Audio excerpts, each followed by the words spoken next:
VicTory, mitigating hate to restore justice, elevating victims' voices.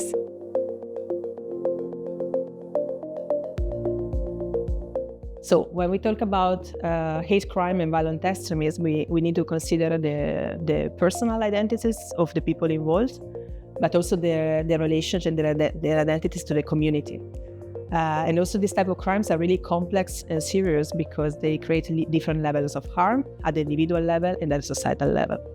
So it's really important for practitioners, restorative justice practitioners who work on these cases to receive proper training, also about their own biases and about their own privilege, and also about the different effects of these harms. Restorative justice practices are fully voluntary processes, because both of the parties, they must agree to that. There is a lot of preparation to be done in advance. And also it's important to know that practices can take completely different forms. The most common practices in Europe known are victim offender mediation, but we have many other practices, also indirect encounters, but also like creative methods to encourage non-verbal communication when verbal communication is an issue or it's more complicated.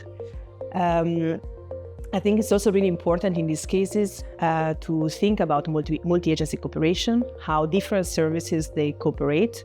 There should be a crossover of information, also to avoid the overburden of repeating the same story all over again, and to allow actually that these stories are shared among the people themselves who wish to engage in such a dialogue. I find the VicTory project really important, especially in the current world that we are living in. It's particularly important also for the restorative justice community and professionals to focus on these victim-centered approaches, especially when we're talking about these serious and complex cases. It's important to remember that even if we need restorative justice, we always talk about a more balanced approach where the practitioners, they take a multi-partial role, taking the side of both parties.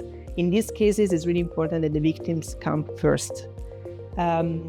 What I found also really interesting about this project is how it brings together professionals from really different areas of work, from victim support, from restorative justice, from those actually who have fieldwork experience in hate crime and violent extremism, and how actually creates these spaces for exchange and full cooperation.